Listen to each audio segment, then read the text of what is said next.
bonsoir, bonsoir. Bonsoir la famille, bonsoir. Tout partager, essayez de partager ma vidéo. Partagez ma vidéo s'il vous plaît, partagez ma vidéo. Bonsoir, bonsoir, bonsoir. Bonsoir la famille, bonsoir. Nancy Chimbalanga, bonsoir. Mike, bonsoir. Pacheli Dor, bonsoir. Bijou Mac. Non, c'est ma partage. Hein? Non, c'est ma partage. Vraiment, que beaucoup de partage, s'il vous plaît. Maman, comme la binoye, hein? Maman, comme la binoye, hein? Beaucoup de partage. Vraiment, Delchi, la belle R. Bonsoir. GPS de Bundes, bonsoir. Ted Becker, bonsoir. Vraiment, partagez la vidéo. Invitez des amis, s'il vous plaît. Merci pour les cœurs, merci pour les cœurs. Maman Congo bio, hein. On a déjà offert à la bio, ngayoyo. Arlette Mabouzdi, Mabumbi, bonsoir Junior. Fololo, Bibicha, bonsoir. Yadjo Lwemba, bienvenue à toi, Mayaya Sage. La femme de valeur, la femme à son mari. Moi c'est Ngambe, moi Sandaku, moi Nandaku, balobi moi na litoche quoi, moi na matonge ya solo, moi na colline éducation à papa na maman ya Luambwe, ya Jolwemba, bien arrivé à toi. Lilika Songo, bonsoir. Djibril, bonsoir. Merci beaucoup Sarah Louchi, bonsoir. Tout partager, baneko, appeler des amis, analyse, hein. Bon, moi, il y a bien un quand il s'agit de Mike Kalambai. Maman Konga Koza toujours présente. Ouais, voilà. Maman Konga Koya toujours pour Mike Kalambai. Pour contrer, pour te contrer et pour Yali Kamni. Merci beaucoup la famille, tous et à ma partage. Glody Timothy, merci beaucoup. Bonsoir maman Brigitte.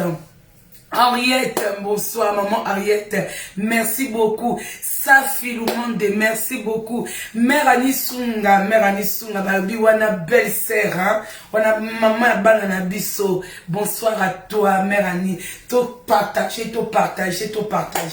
Bandeko, na komi comment on dirait des soum et comme permis, quoi. Na comment on dirait des soum et comme permis. Na comment on a 6 mais baluka 9. 6 mai balukanet non toza biso surtout ba bilobe ya réseaux sociaux toza biso nyonso ba o to aka ko porter bino ba analyse to ba oyo bino bolanda ka biso il faut to aka voilà quoi donc toza lokuta mabe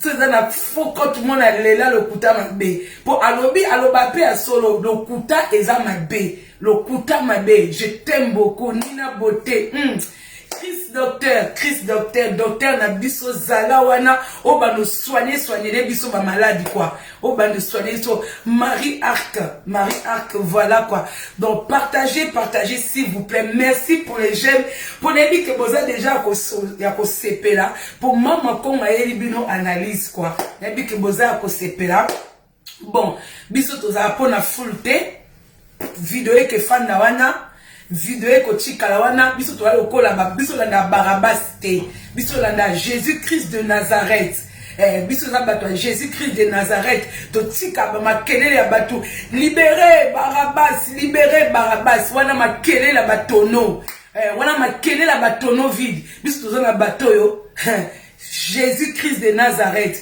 biso to za ba mama o balanda ki Jésus tina tombe. Voilà, tina tombeau. Biso toza ba mama ba ya Jo, ba Fifi Tomate, maman Gisèle Charles, toza ba maman au Black Line. Bienvenue à toi Mathilde, bienvenue à toi. Merci na ba de connaissance bokota. Merci na ba maman de valeur au bokota. Merci botinda na ba page nyonso. Renvoyez la vidéo, hein. Toba ki inspiration nzambe kozala. Boye ko défendre Mike Kalambai to sengi inspiration en Zambie azana droit à défense oh Jésus ye moko kutu azwaki muyibi na croix parce que muyibi a tout belaki parce que toyebi bino bolinga toujours muyibi kutu akenda lola po a tout belaki masumu na ye akenda lola po a comprenaki que o aza pembeni ye wana ye mei a tout belaki vous comprenez voilà. C'est de ça qu'il s'agit. Et Masumu ngoko motorisé quoi. Hein? Tobaki soki likamba frère Mike Kalamba yeye, oh Moïse Mbiye, oh Walesa, oh Matteo, toko senga inspiration ya Nzambe, toko yana ngona ndenga propre. Oui, toko yana ngona ndenga propre, c'est maman, toko yana ngona ndenga propre to yé. Voilà, Nzambe azwa lokumu na live na biso ya minito yo, na analyse na biso ya minito bandeko. Tant batu ba olobaki o frère Mike azane célibataire, azaki na droit lisumu, azana droit là na bateau ne surtout azana bango droit kolala, mais les gens ils sont dans l'ignorance. Les gens ils sont vraiment dans l'ignorance. Kaka bino mo bomona bango banzambe, kaka bino mo botombola bango, mais ils ne sont pas les hommes comme tous les hommes. Soi-disant votre Mike Kalamba, ce n'est pas un homme comme tous les hommes. Bible lobby, tu ne convoiteras pas la femme d'autrui. Oh, bon Mike Kalamba la Bible était. Oh, azoka banzembo ne wapi. Mate ya nebi ma wapi. Na kata 10 commandements. Okolula mwasa muninga te. Eza na 10 commandements. Mwa makamni bo beta. Wabo eki mwana mwa mukia akeko linga, akeko buka manga et pas voisin ou eza tata mobimba. Vous parlez de qui même? Hein? Vous parlez de qui? Tozo loba na bato bate ya kabatu. Tozo loba na bato bate ya kanacher. Na yeli bino siko roi David. Roi David a été puni. Roi David a lula ki mwasa muninga. Atinda ki mwasa mobala muninga na kufa. Nzamba punise roi David a bomi mwana na bango. A bomi mwana lisumu. Roi David a keluka mutu ya Nzambe. A keluka mutema ya Nzambe. Si roi David a été puni, frère Mike doit être puni. Ah oui. On a yeli bino le na butu ya lelo yango wana. Na yeli bino roi David. Exemple tout fait tout net. Ah oui. Ah oui. Ah oui. Na yeli bino roi David. Pour ebele botanga ka Bible te.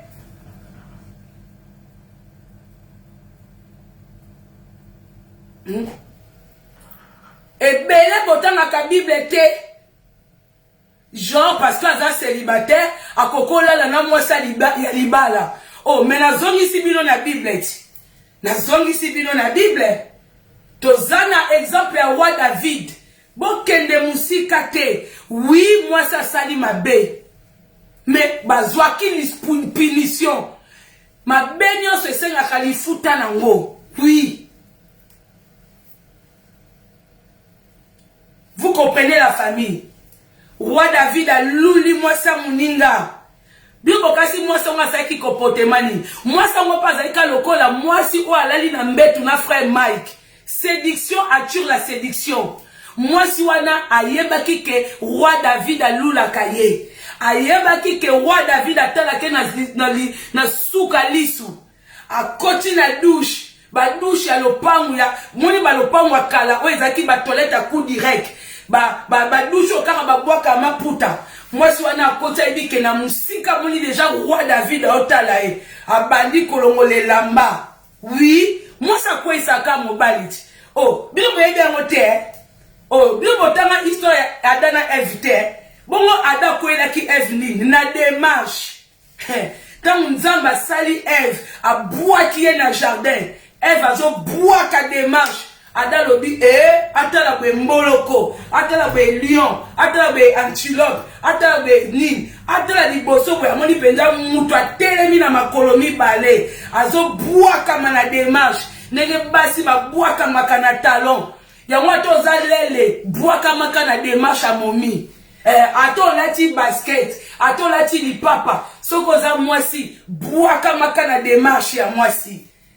Boaka maka pende donc ça dit penda ko ozo tambola. Yango na linga ba mama na ba fête. Mama soka lati kitoko boaka mina talon. Yewa natanga okende toilette. Oui, oui, séduction ça vient de la femme. Ceux qui osent remplir dans Saint-Esprit au Kouéate, ceux qui Koué, Bokozwali Soum, Ndenge Moko, Bozwali Soum, yo sakana roi David, l'homme selon le cœur de Dieu, mais il a été puni. Bah, bomi moi na ba ekobota Samuel après. La bénédiction et le pardon est venu par Samuel. Bien qu'on a voté à Batunini, que pour un célibataire, ça doit coller la moi sabat. Non mais ça va pas ou comment?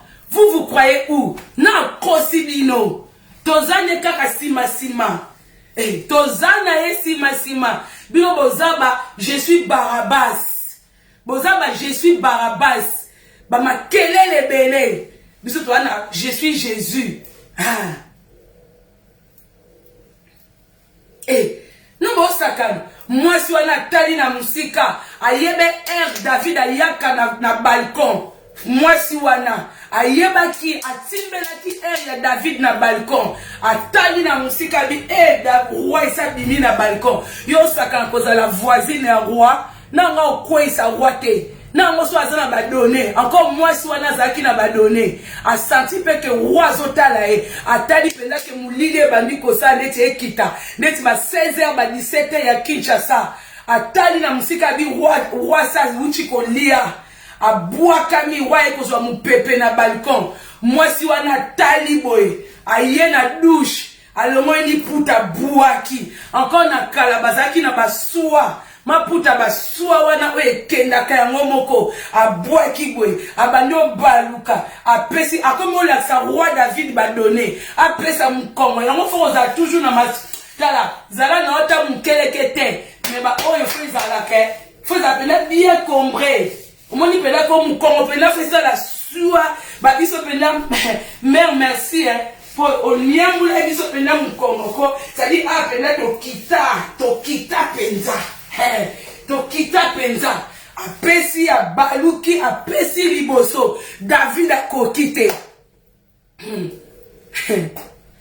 David a kokite grâce à pango boko bengela nga leader te boko tantina masasi boko tandela boko tagelenga leader te blonde guys boko tandela nga leader te ba je suis Barabbas David a kokita bina ko boma mutu.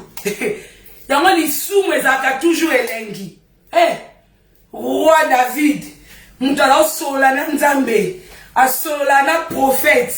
Soka lobi di kamudon nzambe, soka lobi prophète ke sa David, l'homme choisi par nzambe na kacha zamba. Mais ba beta ipa nzambe pio. Ba beta ipa nzambe. Bongo mai kalamba ya beta mateye nani. Yende nani.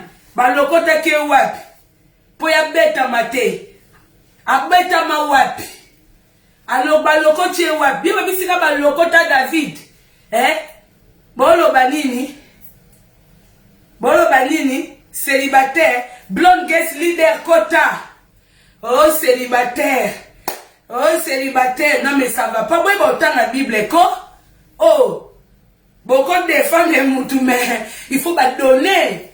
Il faut pas donner. David a bétami. Il y a eu pouvoir, il y a qui roi. Alors, na général, a don moni soda oyo. Zoye kene na bitumba.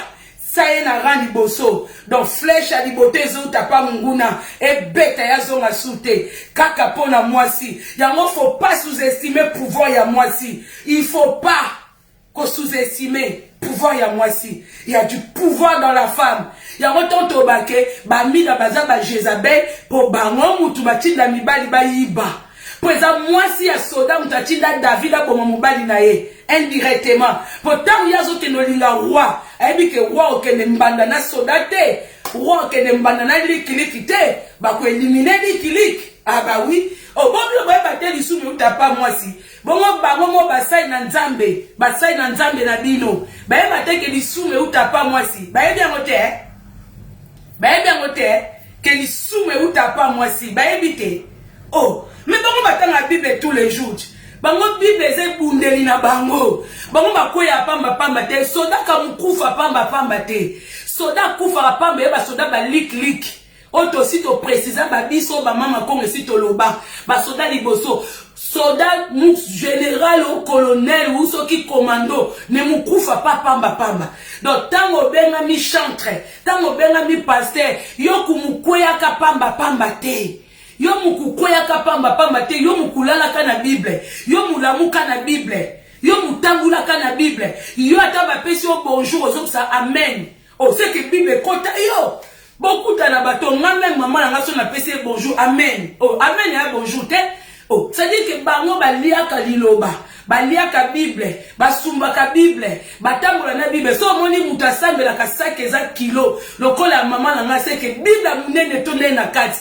Poneti nga tuna maman na nga yango sac kilo za 4 kilo pali. O ebundeli na nga. Ebundeli ngoni mitala kabamba na Bible. Tala kabamba na Bible. Siko ba bamba na Bible o bazakala mwana bangoka mukweya. Non mais vous êtes ridicule.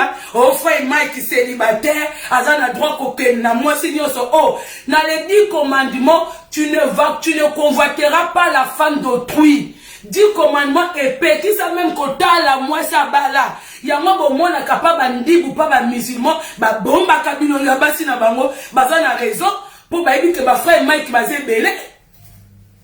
Baby que ma frère Mike bazé belé. Eh, analyse ni bino bozo sa la batouana. Eh, bozo sepela na bino pe. Oh, aza célibataire mais homme de Dieu. Ba homme de Dieu oh bino bo komisa bango. Bo komisa bango ba homme de Dieu. Bo komisa bango ba supérieur. Mais non, oh ya yebi di commandement te. Oh, si vous soki nzambe kuta punisa David. Pourquoi vous voulez opinion faire Mike? Comme Moukufa, si comme Moukufa, pour n'ayez pas na peigner, il faut battre la banane na ye. Il faut pour nzambe ako frapper na nous bango de bafanda ki na mbetu wana. A frapper bango na moi si wana Jézabel, na ye Mike Jézabel, nzambe ako frapper bango. Quand Dieu te frappe, hein, il touche ta famille, il touche ton entourage. Donc peigner ndenga zawana, il faut battre la banane na ye. Pour na faut pas à travers frère Mike, bana pe bakozo wa film piu. Bakozo wa film ko. Bakozo wa film. Donc faut qu'on peine le coup na minute. Oh kamu pasteur pétage ku kendete. Oh kamu nini mufanda na mabondeli. Peine yo kamu fanda na mabondeli parce que nzamba zo beta mon papa bana na yo. Oui, nzamba ko beta papa bana yo. Oh frère Mike kamu célibataire. Ba biso na za célibataire. Webi liste carnet d'adresse nae. Ya bala Jésus. Pourquoi bino basi ceux qui boza célibataire bo bala ka Jésus. Bon mon frère Mike il a bala Jésus te. Aza célibataire te ba homme de Dieu nyo surtout ba bala Jésus. Donc il a trompé Jésus. Frère Mike n'a bino a trompé Jésus. A trompé Jésus, a trompé donc comme si ba kabwana na peniel, ça veut dire qu'il a trompé Jésus. Donc, au lieu de tromper Péniel, et ça c'est normal, mais tromper Jésus, on soit du Camou. Pour David a trompé qui Jésus, il y a moi qui Fimbu. Fimbu. Eh. Fimbu. Péniel qui vous protéger Bana. Eh. Donc, non mais, on dit que les Congolais, vous avez un sentiment trop bizarre.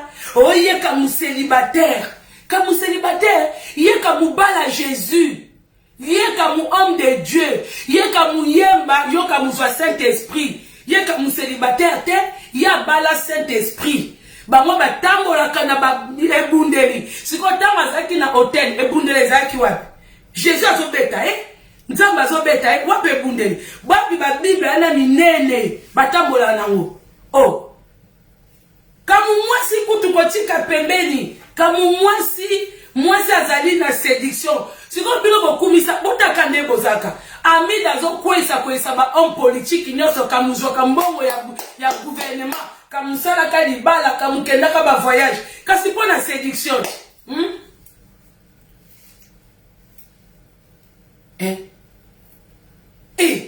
Oh kamu fay Mike célibataire. Kamulala kana mutu nyoso bozonga na les 10 commandements. Banani bate ya bino ba les 10 commandements, ce n'est pas le frère Mike. Banani ba yembela bino fidélité. Oh zala fidèle. Soko za célibataire yo kamubala pasteur nzambe. Parce que soko kutani na chrétien, bino mtubo kangama na christianisme comme si za kaya bino. Christianisme za ya bino te. Si kamukangama na christianisme yekola yango pe. Yekola yango. Avant de pesa peuple de Dieu vous oba. Frère Mike, yo kamu beta ma fimbu. Ye nzambe yo mo kwa zo beta yo. Ce n'est pas les attends mutunyo so kokote la frère Mike.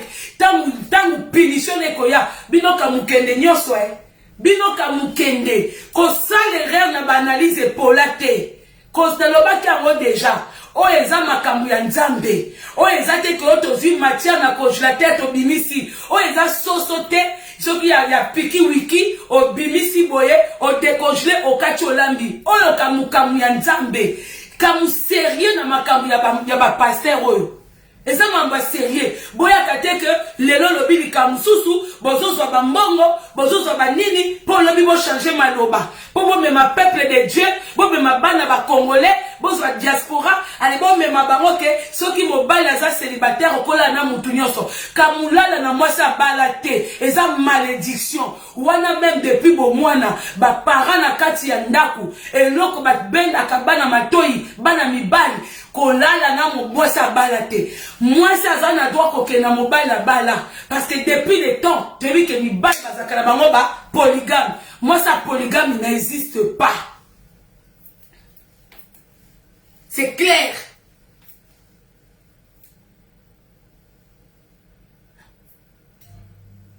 Ah, tika biso, elle vient chercher tout. Il n'y a pas ça Jézabel. Ce qui s'agit à côté de l'explication. À côté de l'explication. Il n'y a pas comme Jézabel. Bah, on dit, na moi ça là qui n'a aucun. Na ba amida, c'est la même chose. Hein? C'est la même chose. Bon, et puis t'es comme ça kelengi. Pongi offre Mike Alali wana. Et ete que pour moi ça za mukolo ou moi ça za jeune. Ba jeune à lelo kutu ba comment ko sala makamo ko leka ba maman ya biso kala. Ba maman ya biso kala na sexualité bazaki na bango na makanute. Boka te que basa mikolo baza na expérience ya ba sexualité. Pona tango kala sexualité zaki tabou. Ezaki tabou. Bana lelo nde bakoma ko bengama oh 35 ans, oh 40 ans, bango 20 ans. Bangwana bakomi ba plus dangereux. C'est normal. Asali ekobo. Même David tanga sisi kolala na mwasi ya soda. Tam soda kufi. David kamulala pongi.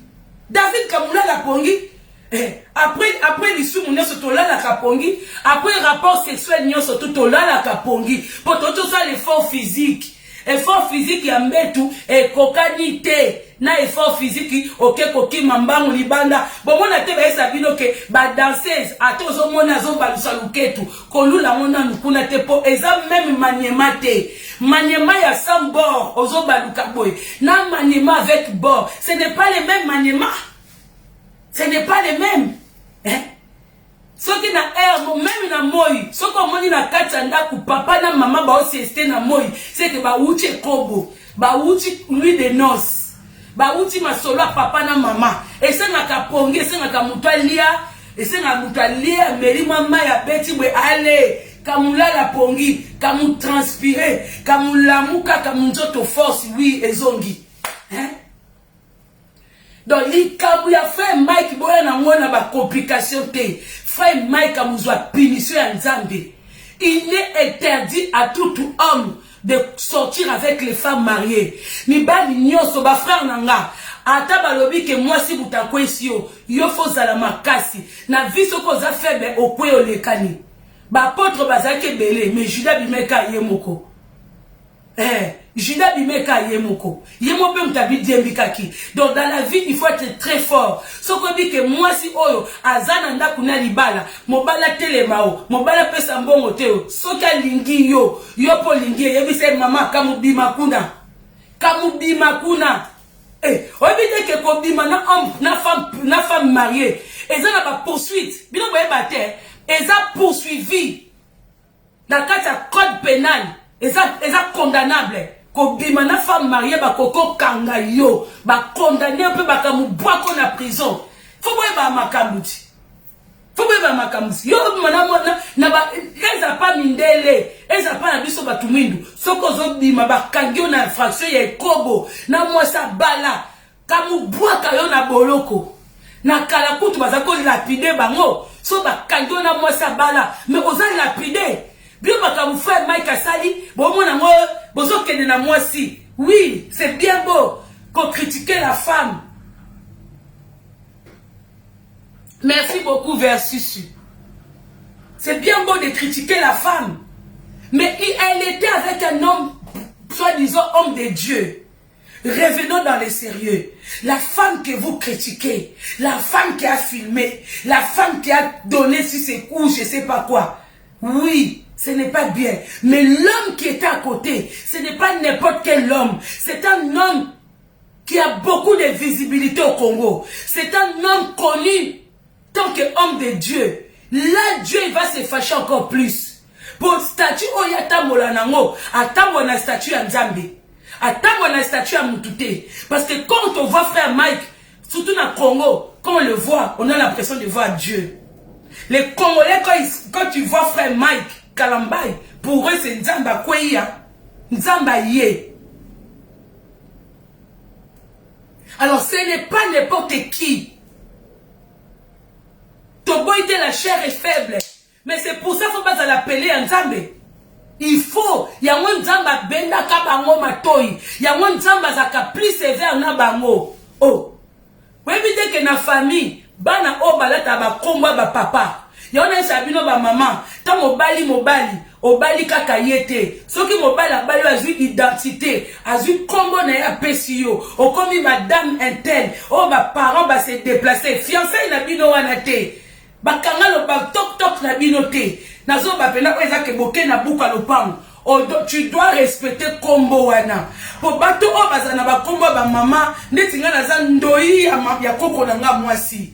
C'est-à-dire que papa nanga tanga bando sola nanga, papa nanga zo sola nga na image ya mama na ye. Soki na sali mwa likamobe soka kombo ya mama na ye bimi, nga mo fune ba ke kote kamudoze. Excusez-moi, hein? Nga mo ne ba kamudoze. Ya ngo mona ba tususu na ba famille na ba benga bango ba papa. Parce qu'ils ont même combo ya papa na bango. C'est-à-dire que papa a botié, a pessié ndoyi à papa na ye. Ça veut dire que tu dois être exemplaire. Tu dois tenir le nom. Vous comprenez? Donc il ne faut pas venir avec les comédies. Tobaki makambu o eza makambu ba comédie te. Makambu o eza makambu. Faut bien positionner les choses. Il faut bien faire comprendre aux gens. Il faut qu'on fasse comprendre aux gens. Il y a un papa bazaka trop ekenge na bango bazo kombo la bango o bazo ba kombo ba papa na bango pour amener ma kombo papa likolo. Et ça le la bateau bazo kombo Jésus, bazo identité ya Nzambe, bazo tambola nango, mais il faut bazala apte. Ya ko représenter Nzambe wana, Nzamba frappera bango. Yo zanani mutamukili, pour côté la frère Mike. Son Nzamba lobia ko frapper, ya ko frapper. Son Nzamba lobia ko dévoiler ye, akola kisa mutakala na ye. Peu importe moi si ni na koleka pembeni wana, mutakala frère Mike ko bima. Pour Batman reconnaître que il n'y a plus l'esprit de Dieu en lui, jusqu'à ce qu'il va se repentir.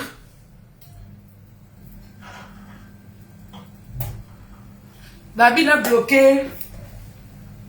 Wapi Babina bloqué parti Wasunda. Wapi parti Wasunda. Na luka DJ. Bon excusez-moi, na luka parti Wasunda. Voilà yeyo. OK, bloqué. Merci beaucoup DJ de Mama Congo. Bloqué. Merci na bande ko bota ba cœur. Parce que ma solo oyo ezate que potoza na sentiment moko, on n'a rien contre frère Mike. On n'a rien contre frère Mwambi et wana ba Moïse. Non, tout ce que nous voulons, aux serviteurs de Dieu, tu as le droit d'avoir un peu, tout le monde peut ba serviteur de Dieu, belé la Bible, ba ça qui na moi ba dérapage, mais pas jusqu'au point où ya bande ko na biso na Congo. Non. Alors il faut ce qu'on a fait Mike, ce qu'on a fait Mike, sambela nzamba okele mawa, sambela azonga na raison, allons la orgueil, allons la lolendo na zakalango wana, tanga ko bima clinique, akola sabino que tout va bien. Un véritable homme de Dieu, il sait se rabaisser. David a monaki te kazaki roi, a monaki couronne a été. Eh que couronne o ya lati, eza po nzambe wana lingaki. So qui peuple eza ko lingaye, eza po nzambe wana lingaki. Qu'est-ce que David il a fait? David a coué na mabele. Atala kisu moi cité quand David a badi kolela mawanzambe moi si kuta kanisi ke mobala beli liboma moi ça bossa ni ke basake kobo ensemble tant moi ça na kacha bolingo moi ça bossa na ke kobo moi ça zana te pour à réfléchir que auto kwei c'est à l'homme L'issoum qui doit être responsable. Quand dans un couple, tu vas condamner à mobali. Quand il y a eu la femme, sauf que la femme samaritaine, Jésus n'a pas condamné la femme.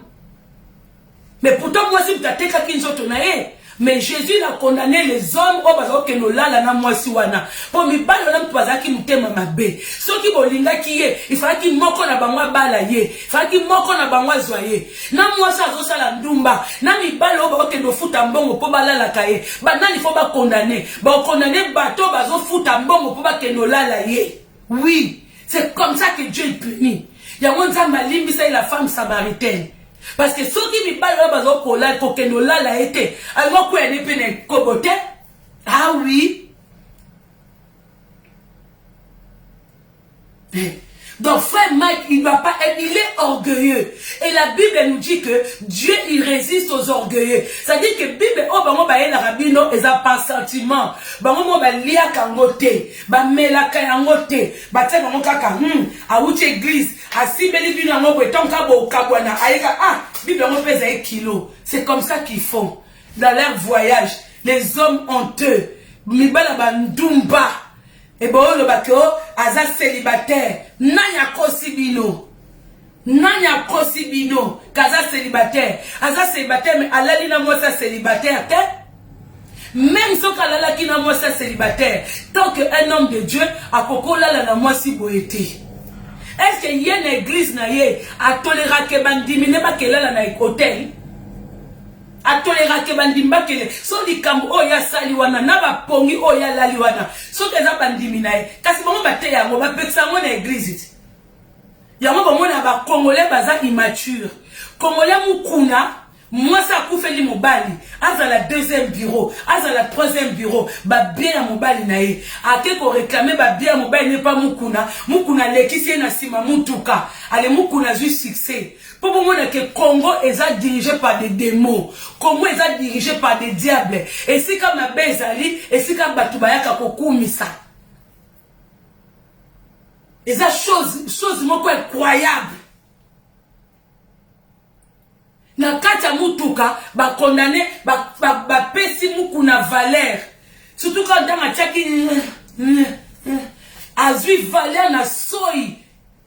Mais moi si mais ce qui nzamba zalaki, ce qui Jésus, pour babiso nyoso to condamner moi wana. OK côté kazo to pona nini? Bah oui nous tous. Mais ce qui tozongi na katia Bible, ce qui nzamba zalaki présent, si ka bazaki nzambe penda tema boy, anya ko frapper mukuna. Ya ngo mona suka mukuna na makamna ye na komba na ye ya kinga kati ekwei na boloko wo. Succès pe dindio wo pour nzambe ngolo banae ezana ba façon bela ko aider moi na moi so pour atika li veuve mobali akufi yo yebi kokokola la veuve bongote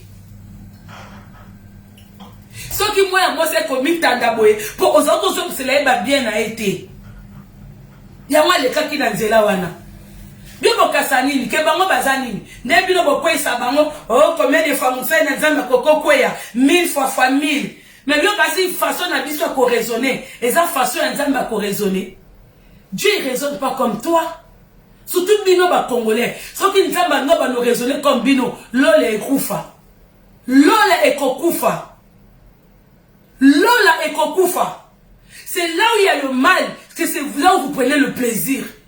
Peuple congolais, là où il y a le mal, là où vous prenez le plaisir. La femme a fait le mal, oui. Nzambe a puni ça qui plus sur David que moi si un soldat. Parce que la séduction est toujours venue de la femme. Là où il y a la femme, quand il y a 3-4 hommes, il y a toujours la séparation. C'est la femme. Nzamba yebi denga créa femme. C'est pour ça Bible lobi na biso. Celui qui trouve une bonne femme. Bible lobate que celui qui trouve une femme trouve le bonheur. N'a Bible na ote, mais n'a la Bible on attangaka. Et comment que celui qui trouve une bonne femme, pour Nzamba dit que a une puissance oyacha na moi si, est terrible. Moi ça koko bongisa, moi ça koko bebisa. Yango il faut que l'homme tu sois prudent. Surtout quand tu es appelé à être un homme de Dieu, quand tu es appelé à donner l'image de Dieu. Oh moutou rouge. Oh, ça film ou non, mon qu'on a boutou, on dit matin. Donc arrêtez un peu de donner ce genre d'excuses que oh frère Mike Kalambay Aza célibataire. Mais non, il n'est pas célibataire comme tous les hommes. Il n'est pas célibataire comme voisin Nayo, comme frère Nayo. Lui, il est célibataire marié à Jésus. Il est à Balanzambe. À Balanzambe.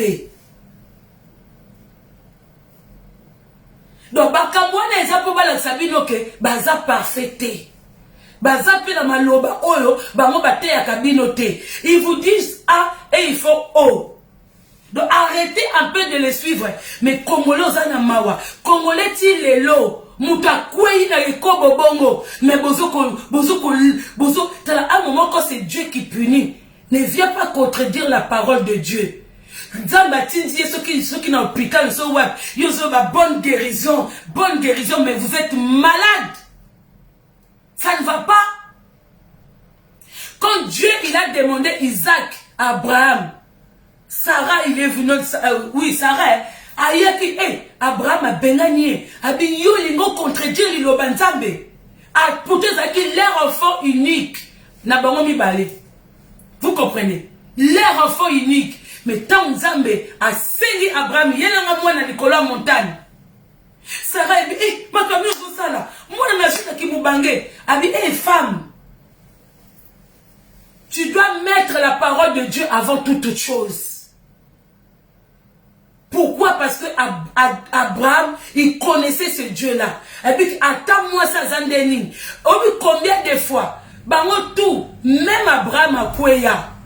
Nzamba pesa Abraham promesse depuis. C'est comme ça la femme a toujours wana. Femme a impatiente. Yango bomona mabale bele comment salama. Mobala zali na ba moyete, moi ça bikaka yako balanga. Mais il me yango wana. Vous voyez il y a beaucoup d'échecs. Parce que pourquoi il y a beaucoup d'échecs au Congo? Parce que la femme elle n'est plus préparée. Bino basi insensé. Bon ton ali est belé dans les réseaux sociaux. Bozo propager ma loba ya ma bé. Bozo teni misabatu. Ben quand les a sous-souté, ba maman sage na quartier bazala sous-souté, ba na mike babanga mikolote, Congo et baby parce que la femme elle n'est plus préparée ni dans la société ni dans la famille. Pour moi Sinde Abraham azaki na promesse ya Nzambe. Mais moi ça so bakaka Jésus leka na so botate soit servante nanga soit ndeko nanga bwe Nzambe Abraham azoba na solo la kana Nzambe. Espère ça va venir. Nzamba prometa kinga na la perte de la nation. Moi ça bilaka te. Abraham akwei. Ake kocha servante izemi.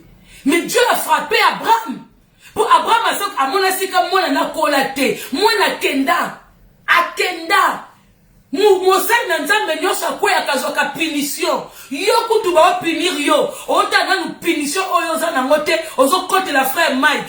Talanga peuple perdu oyo. Yo moko ozana mikakata no talebele. Ozo mona ya yote. Mais ozo swatan ke kono kumisa. Frère Mike qui bima na l'hôpital. Papa na kufa. Frère Mike a dit ko bimise na l'hôpital. Maman na ya kufa. Nana ngwa sambele. Siko liwa ya mutu mususu. Donc bino baba liwa famille na bino. Bande kona bino bakufa. Et touche à bino te. Mais ya batu ya réseaux sociaux. Nde komisa bino mawa. Bois sérieux. Nzamba frappaki Abraham.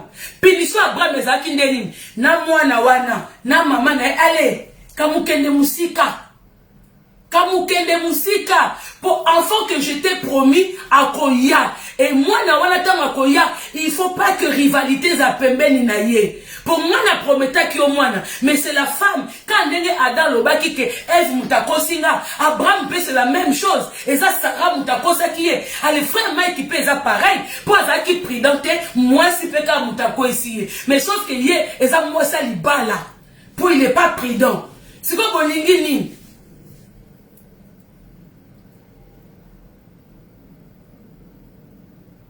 Hein? Oyo mwasi oyo, oh bande ko bo fongola ta mwa Bible avant boyako. Boza mutu nyonso azaka na Bible na ndaku na ye. To baki ba analyse oso bozo simba Bible te, boko kweya naba je suis Barabas na bino balanda kabino boko kweya bozwa temps boya na vitesse te boya na ba sentiment te bozwa te ya koyaka na analyse oyo po oyo eza makambo nzambe oyo eza terrain glissant oye mabe o glisser oyo eza kitentente oyo eza mpona kosekisa bato te oyo eza mpo bato balingo te bato so balingi yo beso nzambe aboyi yo c'est fini okokotelama na bato ebele so makambo ozoloba ezoplaire na nzambe te okozwa fimbu mpo oyo tobe eza blagi te makambo ya frère Mike eya blagi te eya blagi te eza blagi te. Vous comprenez? Mutu aza na opinion na ye, mais bon fongola ba Bible na bino ndambu. Bon là, bon c'est l'inspiration avant de venir. Ne venez pas bêtement, vite fait, bêtement, pardon. Mais vite fait comme ça, venez dire que non, Azan est célibataire, yo moi si oh pourquoi quoi ici?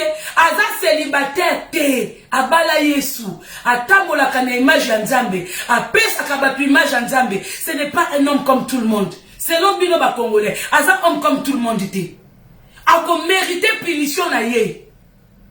Parce que vouloir ou pas, mutu nyonso atenga mana koma nzambe abeta ma piu, bino nde boyebite. Oh, David, l'homme selon le cœur de Dieu. Frère Mike akokala David. Frère Mike, magabini sa abino, mabu nebi akata banze monete. Akokala David. Façon nzambe asola na David. Nzambe atinda a prophète. Donc nzambe tanga oloba David likambo se réaliser. Mike na bino asanini, Mike na bino akepeme na Chilombo, tozo souffrir. Oh le peuple d'abord, atomboli maboko, oh tozi mukonji, mukonji amoka mulia kaye moko. Ça dit que azana nzambe moko to ebite so aruta wapi. Soki nzambe ya mabeleo, soki ya samayo to yebite, mais en tout cas nzambe likolo te. Oh frère Mike azana. Alors quand si David était l'homme selon le cœur, l'homme selon le cœur de Dieu. Mais Dieu a puni David. Dieu a repris l'enfant de David. Pour Salomon, moi, na liboso te. Oh, moi, si on a bota ki kamukufa. Nzamba zui. A punir ye fort. Mais David a vu ba épaule à kitisi. Bon, c'est la kaka orgueil na piloton obima. Akoya, nazana nga bien. Talingate, baloba na bango, toza homme de Dieu, na kwei maki, akoye na ba orgueil, mais Dieu il va frapper ça. Frère Mike, là où tu es, je m'adresse à toi. Oui, comme toi tu as l'habitude de t'adresser aux gens. Aujourd'hui moi aussi je m'adresse à toi. De lors tu t'es associé à Kamer et à Chilombo, Dieu t'avait déjà frappé. Quand vous dites que quand Dieu il te frappe aujourd'hui, les conséquences ça vient dans le temps. Tu es déjà frappé par Dieu. Tu étais déjà frappé par Dieu. Et les conséquences commencent à venir. Ils commencent à venir maintenant. Vous comprenez? Tu as contribué à la destruction du Congo, du peuple congolais. Tu as menti à côté de trucs. À côté du président Chilombo. Tu as menti. Parce que Chilombo, ce n'était pas le président voulu par Dieu. Et toi, c'est l'image que tu as voulu donner au peuple congolais. Maintenant, là où tu es, réponds-toi. Réponds-toi. Si tu es réellement l'enfant de Dieu, si tu es réellement un serviteur de Dieu, là où tu es tombé, c'est là où tu dois te répondre. Apprends à t'humilier. Un véritable enfant de Dieu, un véritable homme de Dieu, c'est celui qui s'humilie devant son Dieu. Tu as péché, tu as sali le nom de Dieu, tu as sali le temple de Dieu. Même un homme, il a le temple de Dieu en lui. Oui. Tu n'as plus l'éclat de Dieu en toi. Dieu n'habite plus en toi. Si peut-être il y était, ce kazala qui peut, pour n'être dans un nzambe noté. Mais ce qui peut dans nzambe wana zalaki, osa longwa kakatinayo. Tout ce que tu fais à l'image de Dieu, toi-même tu connais c'est qui ce Dieu-là. Mais le véritable Dieu que moi je connais, il n'habite plus en toi. Alors réponds-toi, humilie-toi. Comme le roi David a fait, comme Abraham l'a fait, comme tout autre homme de Dieu l'ont fait. Sinon tu seras un homme mort. Oui, on ne blague pas avec le nom de Dieu. Il te laisse le temps. Là maintenant c'est le temps de te repentir. Il n'y a pas que toi, vous êtes beaucoup. Mais pour le moment, c'est de toi qu'il s'agit. C'est de toi qu'il s'agit. Oui, les gens ils peuvent sortir de partout pour prendre ta défense. Il y a eu beaucoup de gens qui ont pris part de Barabbas, qui ont pris la partie de Barabbas. Mais la vérité se trouve en Jésus. Ah oui, les gens peuvent t'acclamer aujourd'hui. Les gens peuvent sortir sur les réseaux sociaux pour te défendre. Mais au fond de toi, tu sais très bien qu'il n'y a plus Dieu en toi. Ça, tu le sais.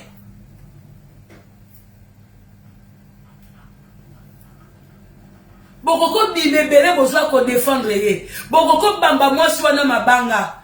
Mais canal ya mwasi wana esengaki ke mwasi wana leka wana. Oui, esengaki tout comme esengaki peke Judas aleka na bapôtre. Judas alia na sani ya Jésus. Judas asimba finance ya groupe. Oui, ndenge esengaki peke mwasi wana ya marié aleka na mbetu ya frère Mike. Que vidéo pe bima pour ce qu'a filmé quitté ezala za koko ezala za mubange ce qu'a filmé quitté enga ko bima te natangwa lelo nyose koma ka mu filmer mais natangwa kala nzamba yebi David s'est humilié. David a balouki na mabele. David a zoliete. David a zo yemba yemba. David a kati bilamba. David a oki soni yanzoto nete. Soki oyoka ki soni yanzoto wanate oyo lala kina mwasa batu na mbetu. Okoyoka te parce que le Dieu qui t'a créé a créé tout nu. Tu dois pleurer. Faut lela mawanzambe likolo na yo. Oui. Faut lela mawanzambe likolo na yo.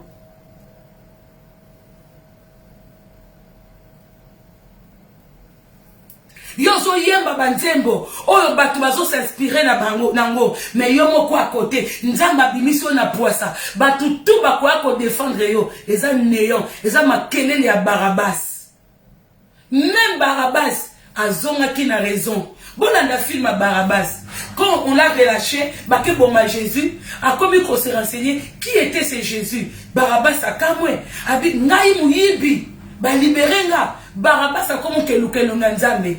Donc bino ba oboyaka ko kumisa ba miyibi ba demono er ya mo bino pe boluka lobiko na bino. Potombo luki po Barabbas atolaki bato balanda ki était yake ko luka lobiko na e po a comprendre que bato bataki na erreur. Po bato balanda ki yazani muyibi. Donc bino bola na ba pasteur ya miyibi ya ba démon pour na esengo batala bino po bayoka bino mais tant bango ba kokende na jugement na bango bino boza ya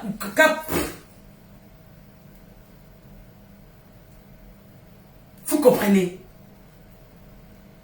Alors, à un moment, sortez de votre confort. Bon, maintenant, la bouzo, banabino, matière. Oh, yo, moi, si, boy. La femme, elle est faite pour tant nzambe. Baby, c'est écrit à moi, si t'es, hein. Oh, bon, kasi, po, bino, bo, bali, souka, nangoana. Oh, ma femme mariée. Oh, ma femme fidèle. Bino, mtubo, loba. Po, to yebite. To monite. To zakana, binote. Oh, moi, si. Moi, ça donne un secret, moi, qui m'a dit qu'on découvrir à moi, puis moi, la liboma. La femme. Ah oui. Parce que Adam Nengazana, aeba ki moi cité, aeba dit que yé semblable de Nezandeli, pour un message qui n'a banyama. Il était habitué na banyama. Ala mouki na pongi, azotambola na ya azoso isama meme bataba basoso mabata balio banchilopi batunyos amona démarche moko na musika abi na fana na ngana jardin oyo mais na mona démarche ya boete na mona démarche ya boete yango ndeko mwasi atoze longi mabe soki si koto ba pesa yango bien senga nzambe po mutu susa koko lulu na démarche na musika mais so akomi pembe na bi maman na se trompe ki na zota mutu azana sima mais tant Eva comme pembe ya Adam talina démarche a lula ki na musika na ba donner Adam kwei abi cette fois-ci j'ai trouvé chair de ma chair nenga moko na David. Moi si soka lingelo kwa kwesango soki ndako na biso mwasi azaki na posa rêve na ye ezaki alala na frère Mike akokisi po nzamba taba atuna kacha mwasi nzambe pe apesi ba atuna mobali yeba kozaka sodaka mupikiliki sodaka mukanga ka munduki sodaka muzaka vigilant Mobile il faut à la vigilance et na bonanga et ça na mibali mususu azana mwasi na ye ato dendi ato kicho mati ato checho kondenini ata mwasi na za mukuse aza mwini ndeti mama Kongo ata azana matokolo ata azana mabene bofinga mama Kongo mobile mususu azaka na mama Kongo na ye mama Kongo na ye kamuboya makambu pour mobile a solo lobby qui dit femme dit des problèmes. Qui dit femme, qui dit des problèmes. Qui dit femme. Alors c'est trop facile d'accuser la femme. Pendant que c'est trop facile d'accuser cette femme. Alors que la personne qui est à côté, c'est un serviteur de Dieu.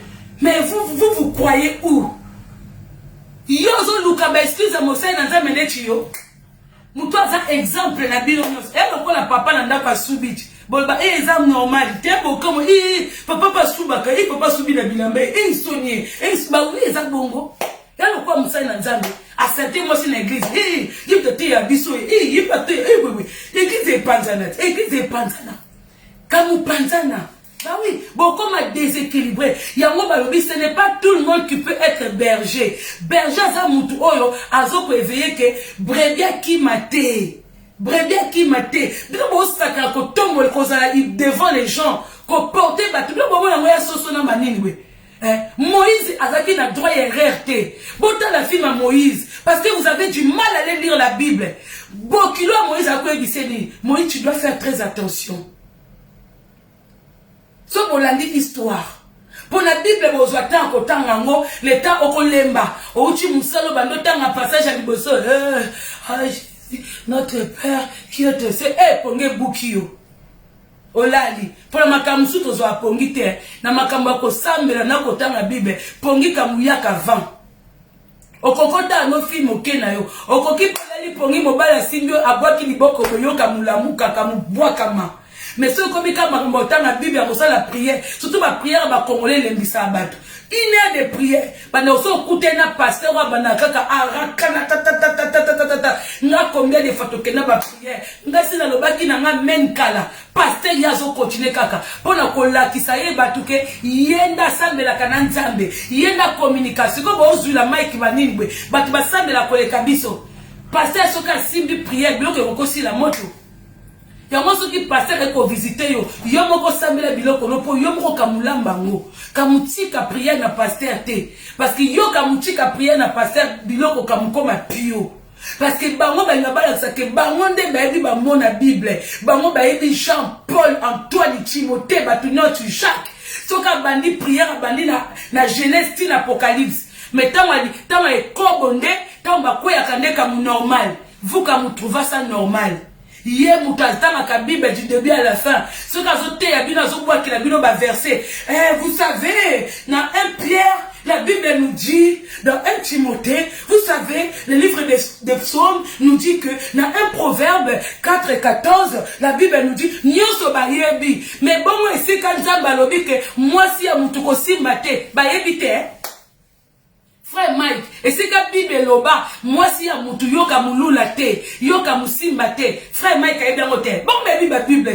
Bah, moi, bah, retenir, bah, comme ça, mon récitation. Ah, comment ça, zo loba na yo, bah, zo bois, kamo, yo, le temps, zo kendo luka, et ça, pesa qui bino verset mususu. Encore, yo, kuto tanga, no Bible kala. So, bah, bino, psaume. Pour Congolais, il y a un proverbe na psaume. Pour Congolais, il y a un psaume. Pour les Congolais, il y a un bandoki. Batata, moi, si, banoko, banakaz, il y a un psaume. Mais ce qu'on commence, il y a un Pierre. Alors, comme un Pierre, à Wezawab. L'été, il y a Zoluka. Pasteur, et ça, les cas qui sont là. Abzol, si, il y a Hébreu. Hébreu, moi, ils ont wapi. L'été, il y a Zoluka. Yesa muleka. Bon, mon kaka, passage, wana, ok. Moi, si, à mon ninga, ko simbate.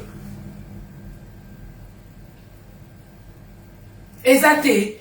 Tobi que moi suis un azanini. Mais Tobi, tout le scandale arrive par la femme. Ça, on le sait. Un homme intègre, il le sait. Abraham a sa querelle. Par moi si. Par moi si. Bah tout va cause à moi si. Et bon, moi si, y a Nani, y a Isaac. abotolaki ye moko kutu mwasi akosi mwana na ye zwa déguisé kendo zwa lipambo lipa papa na yo. Tout ça vient par la femme. On est habitué. Yango la femme, yango c'est pour ça que la Bible dit à l'homme, celui qui trouve une bonne femme trouve son bonheur. Parce que Nzambe a dit que parmi les femmes, il y a des femmes zoba, il y a des femmes mayele, il y a des femmes normales et des femmes insensées. C'est dans la Bible. Parce que tout scandale arrive par la femme. Là où vous avez basa mabe, il y a un biso na Congo, basa mabe batondi tellement na gouvernement, vous avez un mboke zo bikate. Mboke bikate pour mi bali wana ba mité mabete. Mo bali soki ba mida wana bazali basi normal. O ba Olive Lembe, o ba Denise, il y a un to senga na bino ke bisika nyoso ba pibia kabasi wana. Il faut qu'on telemela nango parce que so bazali basi malamu, ne to komi musika. Pour bango ba sepla ke ba yibela bango ba tonda na ba bijoux ba pesa bango bomengo nyoso.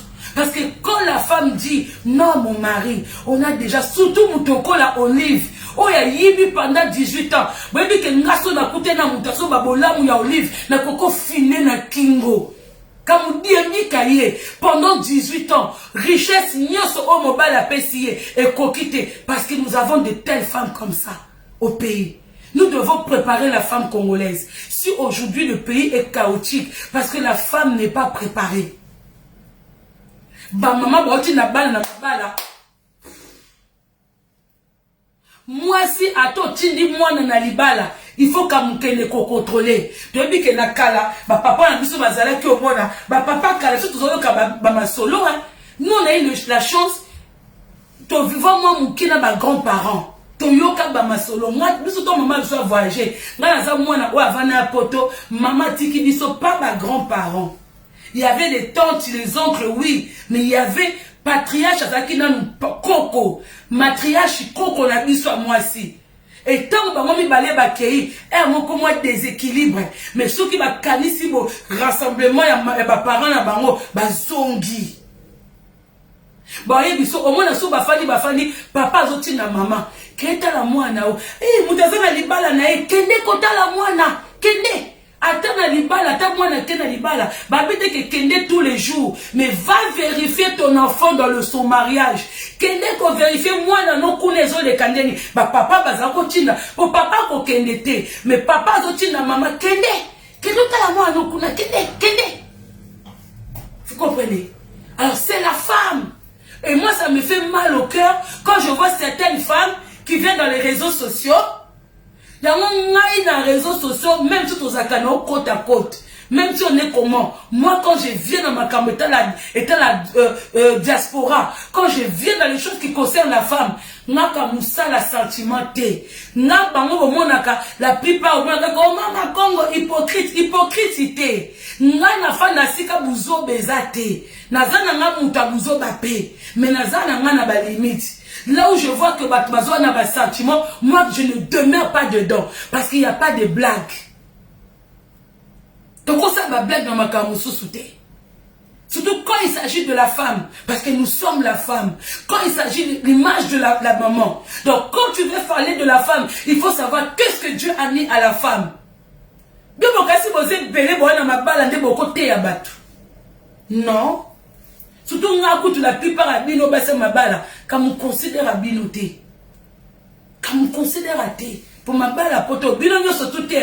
Vous avez comme maman comme on a zakabouete, pour bino bozaka so malobika likambu. O miche na kati. So ko yebi ko bala, o mama comme on lobi na ngate. Tozo sentir que ma balle coûte c'est pas la peine. Parce que les gens comme on a les balles vous savez c'est quoi une femme mariée? Une femme mariée, surtout dans les réseaux sociaux. Quand tu es une femme mariée, tu viens dans les réseaux sociaux. Moi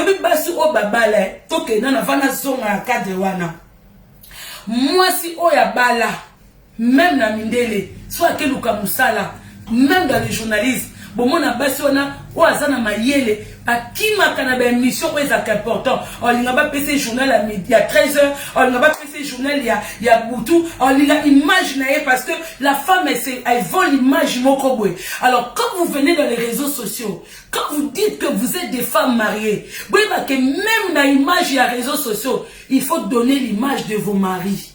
Il faut nous donner l'image que vous êtes des femmes de mariées. Alors, il ne faut pas que des fois tout le monde a bah femme mariango, façon, boué. Non! Parce que tout est là jusqu'au bout. Ce n'est pas les bangas en l'air, aïe. Je parle nous tous en général. À un moment, hein, on doit savoir ce qu'on est en train de faire. On doit savoir l'image qu'on a envie de donner. On dit, mon soit un directeur, après sa image à directeur. Mon soit un président, il faut appeler sa image à président. Mon tout personne kaza muto a kombo la kabalabala, au kokute pena tenu na kombo la balabala.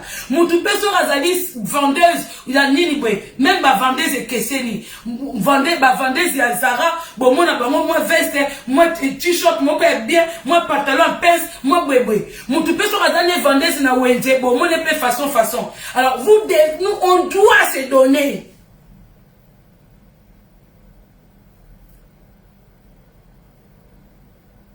On doit. Il faut image quand tu viens parler de la femme. Quand toi-même tu te lèves, tu dis waouh. Toi et moi aux hôtels là, hôtel obligé. Yo mo mona na Congo na ba émission kala, o mona ba maman o bazaki kwa ko lobila ba maman, o mona kandi demba puta bois kamina demba puta. Bolo bateke mukile changer te. La femme, elle est toujours la femme. Pour attendre qu'il ait changé, mais yo zaka moi si. Mobile zaka mobile. Pour tant que nous comme mobile, tant que mobile a comme moi si, tout ça na même mukilango. Tout ça na même mukilango. On doit apprendre à se respecter. Et mon côté sur la blague, nous autres chika part. On a dit, makambu oyoyo, et ça makambu a blague te. Quand tu veux parler de Mike, de frère Mike ou de frère Moïse, ba koko senga pe pardon bazongi batu. Koko toube la paix et pas nzambe bazongi batu. Donc quand tu viens entamer analyse ya likambo, boy la biso te ke ba fute bino mbongo, o la muki na tongo bi na finye frère Mike batu ba sabotenge belé na kumise ko batu baya. O na finye frère Moïse batu ngaku tu na kipa wana te. Ngaka muya avec le Saint-Esprit.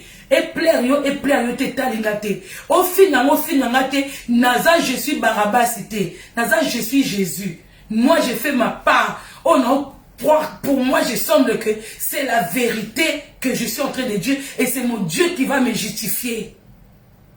Bolinganga te, moi c'est pas ça parce que moukile koko lingo. Sonza malobi non. Non hein. Non. Alors ne venez pas que frère Mike a célibataire. Non. Que soit disant, il peut coucher avec qui il veut. Il ne peut pas coucher avec qui il veut. Surtout pas avec une femme mariée. C'est condamnable. Il est l'image de Dieu. Allah taka image ya Nzambe. Arrêtez de kolbanabiso toujours que oh baza batu fo ba kweya. Mais ko kweya ngo ya ndenge nini? Ko kweya ngo ya ndenge nini? Arrêtez vos sentiments. Boza parmi bateau bo détruire ba Congolais. Boza parmi bateau comme ba Congolais balinga bango ba je suis Barabbas. Bo comment la bilo la muki na tango au sali bo non. Non. Pour aujourd'hui je m'arrête là. Merci pour la famille. Pour toi qui quand il va concerner des frères Mike, on va toujours venir. Mais ton lien ngulu te. Biso ton lien te que pour bino beaucoup monsieur bo sali bo. To koya avec inspiration. Bon moni le on a pesi bino David. Na pesi bino Abraham. Pour ne sabino que n'a consulté. David a trahi Dieu. Et Dieu l'a puni. Mais il était l'homme selon le cœur de Dieu. Mais tant à convoiter moi ça moninga. A tindi moninga na kufa po yazwa moi si na e. Nzamba beta ki David. Alors, oh, peu frère Mike Asali, a convoité moi sa moninga, a kena moi sa moninga na mbetu, a kena moi sa moninga na hôtel, ezala kindoki, ezala magie, bisoto tato za kunate, bisoto zongi na Bible, qui est condamnable, et c'est Dieu qui est en train de le punir. Pourtant, David va punir ça qui est, et ça qui va punir ça, David était, c'était lui-même Dieu. C'était lui-même Dieu.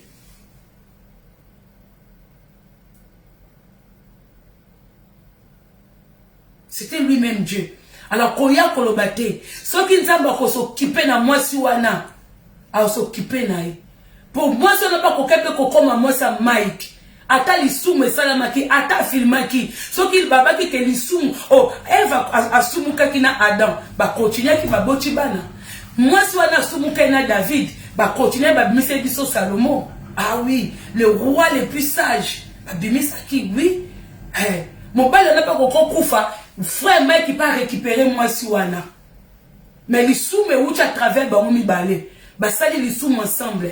Nzambe a dit sentence na bango. Mais ya frère David, Mike, et ma classe.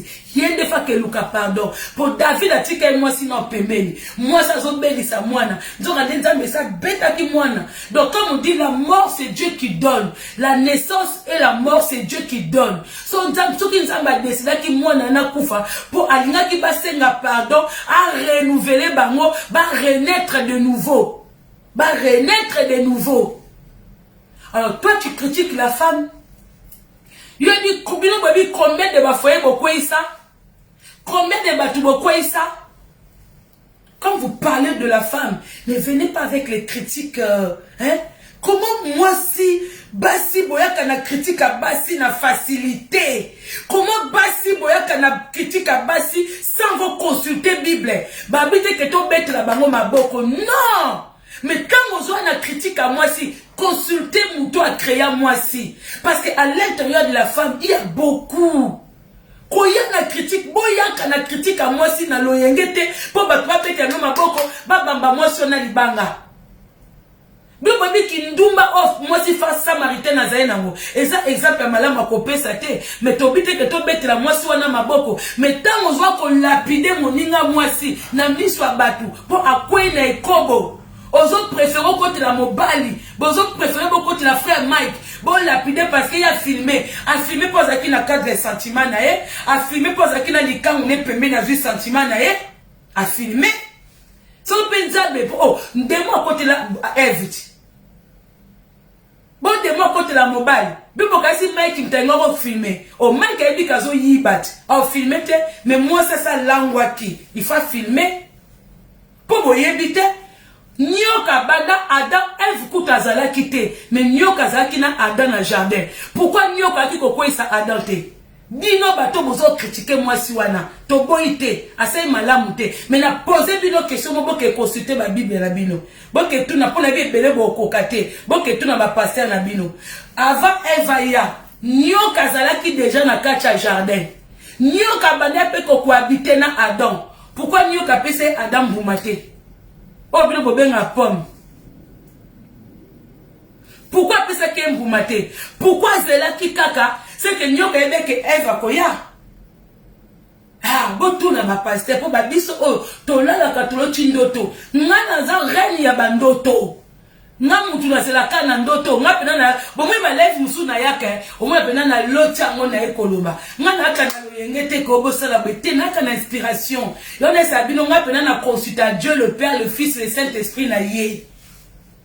Il y avait déjà Adam na kat. Na banyama tunyo kazalaki déjà.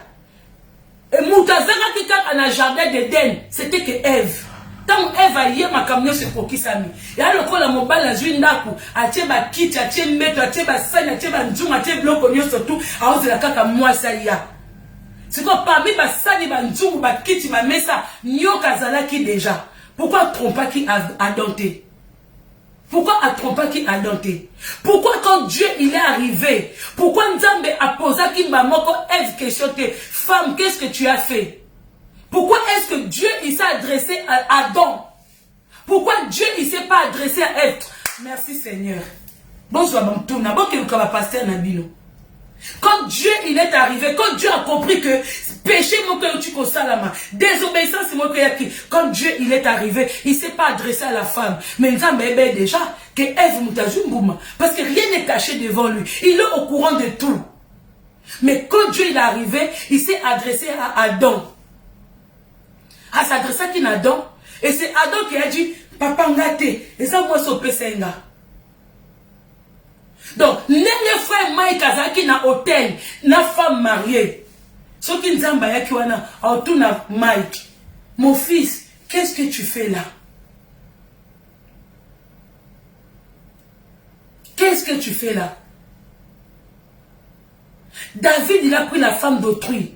Nzamba kokoma m'a que maman, yom to séduit yé na douche, yom to bois qui dresse soir, yom to pesi ciment, yom to pesi liboso, yom to balusi mutu, yom to bois qui kabelo, yom to bois qui boy. Te nzamba leka qui pas David. Yango bomoni que David ataki moi si pembeni ake kolenela Nzambe. Vous comprenez? C'est la femme. Quand tu viens critiquer la femme aux yeux du monde, faites très attention. Faites très attention, bande kobasi. Boya kanabalo yenge na bino yaba je suis Barabas cité. Quand vous voulez parler de la femme aux yeux de tout le monde, faites très attention à vous. Faites très attention. Dieu s'est adressé à Adam. Mais les sous mais où t'es pas Ève. Et Ève, ayakine après. Pourquoi Nyok a pas Adam te? Ceux qui Nyok a pas ça quoi ça Adam. Bazaki bango na bango déjà kala. Donc faites attention. Avec la femme. Tu es une femme congolaise. Quand tu veux critiquer la femme comme toi, pour yoza na libala, pour yoza na nyoso, pour yo bwebe, fais très attention. Yongo mona nga na yaka na critique na politique pour baza ba démon toza na bango même monde té bazo détruire biso. Mais quand il s'agit des peuples congolais, quand il s'agit de nous les peuples, da zonga kanayaka pena ko analyser. Yango na sabino que quand je parle de ces hommes politiques, ban démon wana, quand je parle de eux, faut nazaka mama Congo. Oui, nazaka na esprit moko ekota ya mabele. Mais la femme, porteuse de l'humanité, hein? Avant que femme mariée wana, abane ko sala nini, bon que nous consulter ma pasteur Nabino.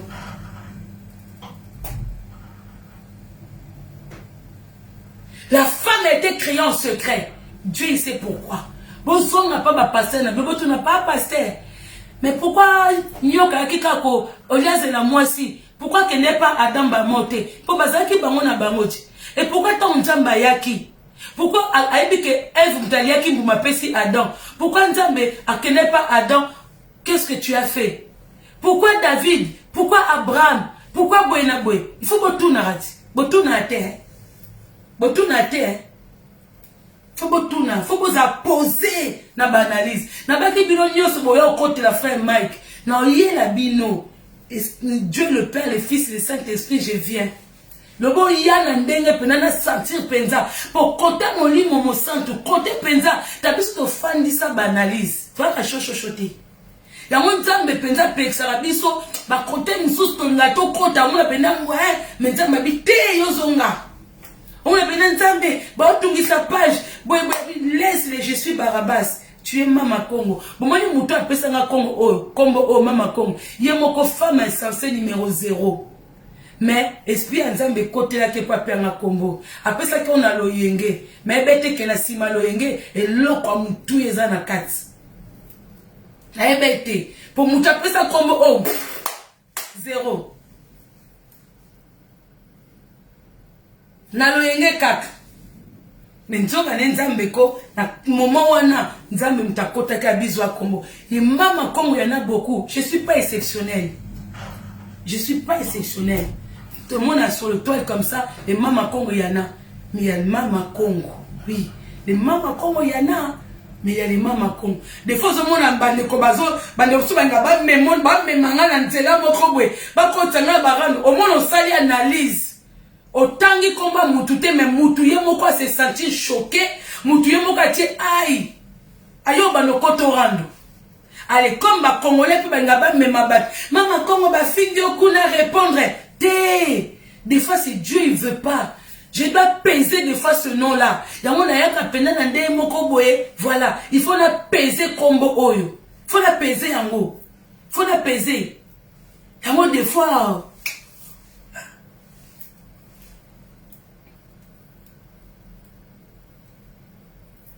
merci beaucoup, Tina Massas. Des fois, je viens pas avec des sentiments. Je pèse. Au moins, Mama Congo, bazo finga ndeko boye, maman boye aza handicapé, boya ko lobata quelque chose, otali no ke maman mo pa finga yo, mais olongoli ma finga maman ngo pembeni. Oye ko sala analyse non boye, otangi komba mutu te yo moko to miche na kati, mais batu ba se sentir blessé kamufinga. Ongi pelota be o mais biso tout na monoko. Nzamba bi yo ko lobate, bima yuma. Mais autant voulu Et on appelle ça bateau merci. Maman Congo, quand elle arrive quelque part, mon ami Talibé, hey, Maman Congo, moi, bonjour Maman Congo, ah Maman Congo, ben hey. On doit apprendre. On a mon tout le monde pensa quoi, azani quoi Tintin, boli misanga.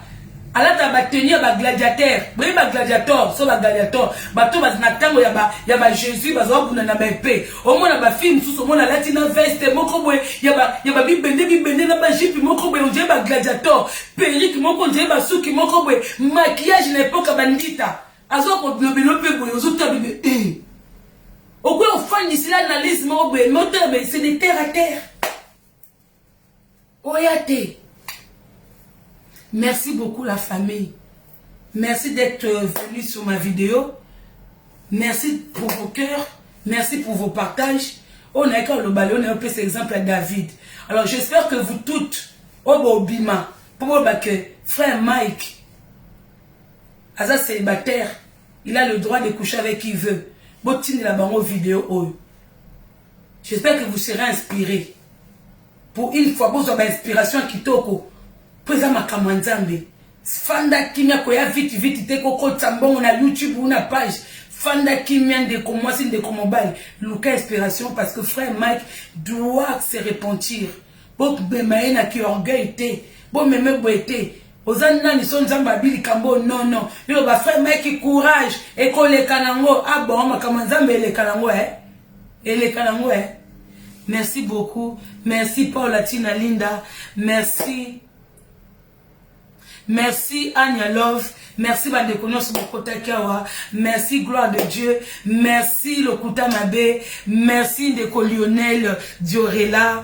Merci beaucoup Adolela Diakese, leader de Mama Congo. Malgré je t'ai pas vu. Merci beaucoup leader. Babi quand je dis leader, tout le monde sait leader c'est blonde guest béret rouge. Merci beaucoup à toi. Merci Nafi Beni Nafi Makoma, Mathieu Yabamisa, mon Patrick BKS, Pacho Matobo, Guylain Kola, Balobi, DJ Garcia de Mama Congo en direct de London, Yadjo Luemba, une grande sœur que je respecte beaucoup, des gros bisous à toi, Fifi Tomate, une sœur aussi que j'aime beaucoup, à partir de Hollande, qui encore, Maman Gisèle Tchal, des gros bisous ici Kozali, Ndekombi, Yangindu, merci beaucoup, merci vraiment la famille, merci à vous qui me portez dans le cœur, merci à vous qui me mettez dans vos prières, merci à vous qui êtes toujours là présent dans mes lives pour mettre des j'aime et des partages et tout ça. Merci à vous. Patricia Nzongo, merci beaucoup. Olivia Lutumba, merci beaucoup. Merci beaucoup la famille qui ne, j'ai pas cité de nom, Mathieu, Missa, Mathieu, Babi, ya deux petits maman le pont en Belgique. Merci beaucoup. Merci à toutes les mamans combattantes. Merci à tous les papas combattants. Merci vraiment aux diaspora congolaises. Merci au peuple congolais. Merci beaucoup, merci la famille. Je tiens également à remercier vraiment un frère qui me soutient beaucoup. Un frère. Il n'aime pas que je dise son nom. Il n'aime pas que les gens sachent qu'il me suit. Je tiens vraiment à remercier. Il y a Adam Matuta. Adam Matuta. Sango Mokoen, Sango Nabiso, merci à toi d'être toujours là pour des bons conseils à toi. Je t'aime beaucoup, mon grand frère Yaya chéri. Il y a Adam Matuta, des gros bisous la famille Matuta, surtout, qui j'ai pas remercié. Babi Patricia, merci beaucoup. Fille d'Alliance, merci beaucoup. Ah, voilà, t'es trop belle. Je tiens aussi, dans ce live-là, je tiens à remercier deux petites sœurs nanga, des femmes, hein, couple na bango na bana na mibali na bango, mais en âge je suis la grande sœur pour nga na yebi bango na yebi ke na mko na bango. Chantal Bo, la maman paradis, vraiment je vois les changements à toi. On sent vraiment maintenant que c'est une femme à la maison, même quand on l'attaque, elle ne vient pas plus avec de grossièreté, elle vient, elle explique. On sent. Donc moi si oyo Alexandre Mpoto ke okoko tika penda kuna munene oke kola na mbai na studio o bandi vina mobali bokomi na espace à munene boboti tout ça et tout. Félicitations à toi maman paradis Sikozali, vraiment. Joselle Mondele qui est dans sa maison, sans oublier aussi celle aussi qui n'est pas beaucoup dans les réseaux sociaux, Chimène Kiala, la monnaie dans les réseaux sociaux, une femme aussi que on a vu les œuvres pour mais il y a aussi des hommes qui ont levé leurs femmes dans la situation, qui ont propulsé leurs femmes, les femmes dans les réseaux sociaux. Bino bato bolana biso mais les femmes dans les réseaux sociaux, on a vu Chimène qui a quitté l'appartement et que mobile nae a zwinda kwa sombi, crédit ou pas crédit. Et mobala longoli accueilli. Bravo à ces femmes là, bravo na ba fille boza na réseaux sociaux. Oh go pesa ki image mususu, bokomi ko bongisa image, ata ba demo musu bazalaka, ata ba ninga bazo mata. O mona ka ba demo mususu bazaka ka toujours na réseaux sociaux, kolukaka ko benda ba ninga makolo. Vraiment Paris Tokos. Et puis quand je vois la paix qui règne entre ces deux filles là, Zomondele Chantel Bola, je dis que merci à mon Dieu, c'était vraiment mon souhait malgré mon mais on est dans la paix à Paris. Paris Bomoko, Congolais Bomoko. Donc gros bisous à vous mes sœurs et gros bisous à Miba et Nabino parce que c'était pas facile comme on a dit à tenir couple naé. Félicitations à toi Chantal Bola. C'était pas facile comme on a et puis félicitations à ton homme, un homme que je connais bien, à Pichougen. Donc comme on a qui facilité dans la guerre surtout à l'équipe, famille mobile fingama mais à aucun moment il a laissé sa femme. Il est toujours là. On a vu petit à petit, il s'est battu pour le changement de sa femme. Petit à petit. Et tout comment on a changement, de comment ça a côté que la bino basuki, meshi, mbisi, mafuta, nini. En tout cas, de gros bisous ici Kozali. C'est vraiment des filles que j'aime beaucoup. C'est vraiment des petites sœurs et des grandes dames dans le couple, des grandes dames dans le milieu social parce que c'est des femmes qui travaillent. Ce sont des femmes qui se réveillent le matin et qui vont travailler. En ce moment, Zo, elle travaille et puis elle est dans le projet d'ouvrir un grand restaurant que Dambatia Loboko, projet qui est vraiment liboso. Merci à vous qui nous suivez. Merci à vous aussi qui encouragez ces filles-là de changer. Merci à vous qui nous encouragez dans les biens.